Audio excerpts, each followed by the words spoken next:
नमस्कार, महाराष्ट्र हिंदी न्यूज में आपका स्वागत है। मैं हूं सुरेंद्र मिश्र। मैं आज यहां मौजूद हूं नांदेड़ जिले की नायगांव तालुका में। राहुल गांधी जी की भारत जोड़ो यात्रा नायगांव के पास पहुंच गई है। नांदेड़ में कल ही यात्रा ने प्रवेश किया और बस कुछ समय में कल यहां पर वो राहुल गांधी जी आने वाले हैं। नायगांव में भी उनका जो है दोपहर के भोजन की व्यवस्था है। तो इस नायगांव तालुका का जो सेंटर है उसकी देखभाल करने की जिम्मेदारी वरिष्ठ पदाधिकारी महाराष्ट्र कांग्रेस के किशोर गजभिये जी के पास है।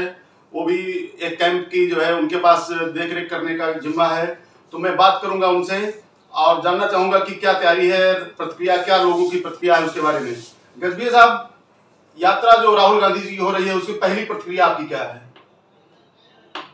राहुल गांधी जी की जो भारत जोड़ो यात्रा अभी चल रही है, ये यात्रा एक विशिष्ट पार्श्वभूमि के इस पर बैकग्राउंड पर चल रही है और उसका परिणाम ये होने वाला है कि ये एक बहुत बड़े आंदोलन के रूप में सामने उभर के आएगी। कांग्रेस में एक नवचैतन्य निर्माण करेगी, कांग्रेस को उभार मिलेगा और देश के जो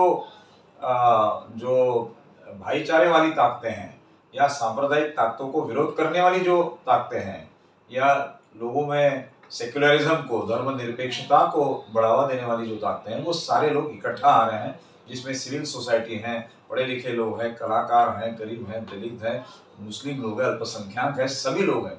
तो ये एक बहुत बड़ी ताकत बन के उभर के आने देश की राजनीति पे इसका क्या असर पड़ने वाला है इस यात्रा का? देश की राजनीति में बहुत बड़ा असर पड़ने वाला है, क्योंकि आने वाले जो भी चुनाव होंगे, चाहे विधानसभा के चाहे लोकसभा के 2024 में, इन चुनाव पर इस भारत जोड़ो यात्रा का बड़ा भीषण और प्रचंड परिणाम होने वाला है।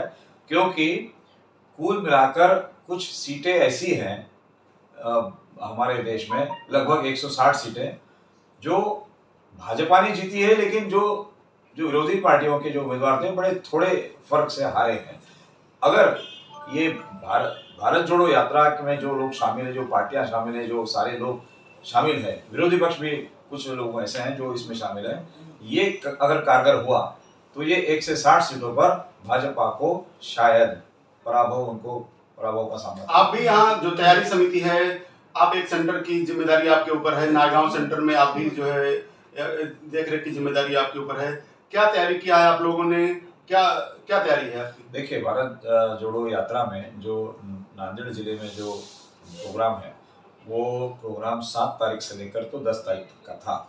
तो उसमें एक पैटर्न ये है कि एक कैंप 1 बनाया गया है। कैंप 1 में श्री राहुल गांधी जी, उनके सहकारी, उनके साथ में दिल्ली से ऑल इंडिया कांग्रेस कमेटी से आए हुए वरिष्ठ सदस्य और कुछ गिने चुने लोग जो है महत्व के, खासकर से सिक्योरिटी को लेकर, वो लोग उनके कैंप में रहते हैं। उनके कैंप में किसी को जाने की इजाज़त नहीं है।